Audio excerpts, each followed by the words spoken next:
Hey everyone, hope you're having a good weekend so far. I've been getting some projects done, some sewing, and got some outdoor projects done for the animals, which seems to be never ending. But anyway, it's a little bit earlier in the evening this time than it was last week, so let's see how far we can get and see if we can get caught up on some of these videos. We are going to pick up in Matthew 15 and Mark 7. Again, I have those on the screen here. I have for you Matthew 15. We're going to be in verse 29 through 31, and then we'll jump on over to Mark 7 and read the same story in 31 through 37 before we go into Mark 8. And so let's read that and talk about it just a little bit. And so again, we're here in Matthew 15, verse 29. Jesus departed from there, skirted the Sea of Galilee, and went up on the mountain and sat down there. Then great multitudes came to him, having with them the lame, blind, mute, maimed, and many others, and they laid them down at Jesus' feet, and he healed them. So the multitude marveled when they saw the mute speaking, the maimed made whole, and the lame walking, the blind seeing, and they glorified God of Israel. And so let's jump over and read that same thing in Mark. He gives us a little bit more detail. So again, departing from the region of Tyre and Sidon, he came through the midst of the region of Decapolis, to the Sea of Galilee. Then they brought to him one who was deaf and had an impediment of his speech, and they begged him to put his hand on him. He took him aside from the great multitude, and he put his fingers in his ears, and he spat and touched his tongue. And then looking up to heaven, he sighed and said to him, Ephphatha, sure, that is, be opened. Immediately his ears were opened, and the impediment of his tongue was loosed, and he spoke plainly. Then he commanded them that they should tell no one, but the more he commanded them, the more widely they proclaimed it. And they were astonished beyond measure, saying, He has done all things well. He makes both the deaf to hear and the mute to speak. So let's talk about this just a little bit. I've showed you before that I'm using BibleHub.com, and when you're in the Bible Hub, let's go back over to Matthew 15 here. In the Bible Hub, they have these little maps that come up, and so they give you a general area of where you are. Here we go. So when we're talking about Decapolis, we've talked about it before. Deca for 10, it literally means 10 cities, and we know the whereabouts of the region, and so we know some of the places, but not the specific names, and we've spoke of this before. And so anyway, we just open this map here. And we're not going to get too far into it, but this is pretty good reading. You can see the encyclopedia information here. And so Tyre and Sidon, you follow my mouse here, are on the eastern border here, okay? And so we have the area, the cities of Decapolis, the region of Decapolis here, and we have Galilee and the Sea of Galilee. He stopped and settled right here on the eastern shore. So it's kind of neat. There's a few resources you can use. And so the journey of Jesus' life, I think there's a map of his life, but it's pretty neat. And so anyway, this rerouted us to BibleAtlas.org. And so it just automatically kind of takes you there. It's off in the side notes. So if you're using Bible Hub, this is just kind of a cool little tool here. And so let me jump back over to Matthew 15 where I was. That's just something that you can look at and kind of follow along his journey. But like I said, Mark gave us a little bit clearer picture of what was happening. Let's get back down there. And so he specified this deaf and mute man. We're not even going to begin to pull apart why in the world Jesus needed to put his fingers in his ear and spit and touch his tongue, right? He spat in someone's eyes, and another one. That's going to be one of those ask Jesus one day questions, right? I don't know.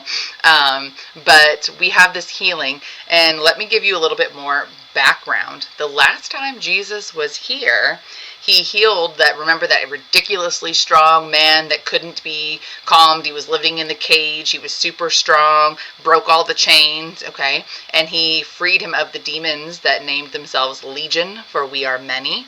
And he cast them into the swine of over 2,000. They ran off into the sea and killed themselves, right?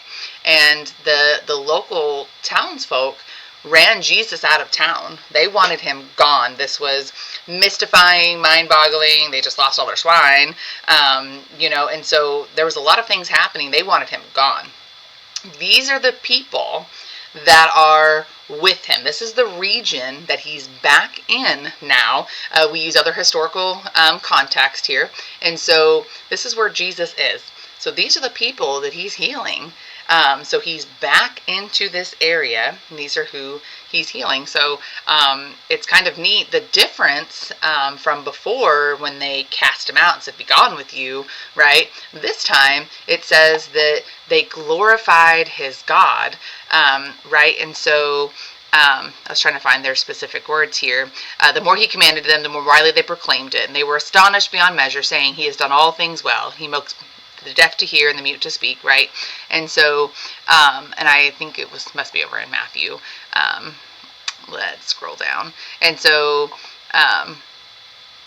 the multitude marveled when they saw the mute speaking and the blind seeing. They glorified God, right here. So that last sentence, they glorified the God of Israel. And so that's a drastic difference from the last time that he was there. And chronology-wise, we're going to go ahead and pick right up where we are here in Matthew 15, and then we'll jump into Mark 8. It'll be the beginning of Mark 8. We just finished Mark 7. So let's read here. Now Jesus called his disciples to himself and said, "I have compassion on the multitude." Remember who the multitude is, right? "Because they have now continued with me 3 days, having nothing to eat, and I do not want to send them away hungry, lest they faint on the way." Then his disciples said to him, "Where could we get enough bread in the wilderness to fill such a great multitude?" And Jesus said to them, "How many loaves do you have?" And they said, 7, and a few little fish. So he commanded the multitude to sit down on the ground. And he took the 7 loaves and the fish, and gave thanks, broke them, and gave them to his disciples. The disciples gave to the multitude.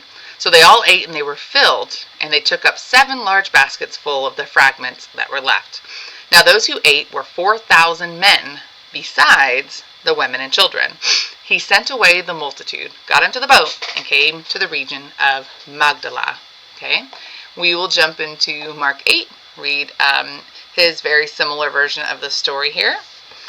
In those days, the multitude being very great and having nothing to eat, Jesus called his disciples to him and said to them, "I have compassion on the multitude, because they have now continued with me 3 days and have nothing to eat. If I send them away hungry to their own houses, they will faint on the way, for some of them have come from afar." Then his disciples answered him and said, "How can one satisfy these people with the bread here in the wilderness?" And he asked them and said, "How many loaves do you have?" And they said, 7. So he commanded the multitude to sit down on the ground. And he took the 7 loaves and gave thanks, broke them, and gave them to the disciples to set before them. And they set them before the multitude. They also had a few small fish, and having blessed them, he said to them before them, so that they ate and were filled. And they took up the 7 large baskets of leftover fragments. Now those who had eaten were about 4,000, and he sent them away, immediately got into the boat with his disciples, and came to the region of Dalmanutha. Let's say all these words, right? So, first of all, the disciples are still not catching on. How many times has Jesus fed the multitudes, right? Just not too long ago, he fed 5,000, right? And so with a few fish and some loaves of bread. And yet they still question. I mean, that was my first thought. As soon as they're like, "Well, how can you feed these people?" Like, how easily do you forget, Like, Jesus just did this. Now, let's talk about something that kind of interests me here is the large scale. Same with the 5,000. This has always been somewhat mind-boggling to me, and we can only speculate on how this happens, right? We know it's kind of a hilly area, and he's higher, so we know that people could be kind of tiered down, the hill. But even if, right, my kids can't hear me from the other side of the house, Jesus is speaking to over 4,000 people. Let's say 4,000 men were all married. That's 8,000, right? And then everyone had one kid. That would be 12,000. I mean, they just said women and children. We're just making something up, right? Let's just, even if you left it at the 4,000, right? But we know that there was amongst women and children. And so how does he speak to such large crowds and they hear him, right? And it kind of goes to in later times when Jesus appears again, we will know, right? As the believer in the Spirit in us, we will know. We will know when he is here. And so, I don't know. I mean, because these are amongst Gentiles, right? And so is this large group of people. They're Gentiles. And so it's just interesting that I mean, is his voice just able to be clearly heard amongst all of the thousands, right? He can't shout that loud, I mean, there's only so much yelling you could do. They don't have megaphones and horns and, speakers and all those things. So that's always just been kind of interesting to think about, is how they all clearly heard him. And it's not even something that is enough to even specify, in scripture, that, hey, when he spoke to these large crowds, they all heard him, and so we know sometimes that they hear him in their own tongue, but that's a separate teaching. But anyway, that's just kind of something neat.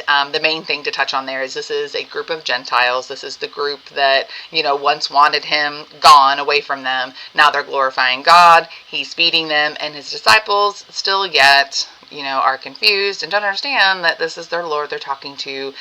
He is perfectly capable of feeding them. And so that is all my notes.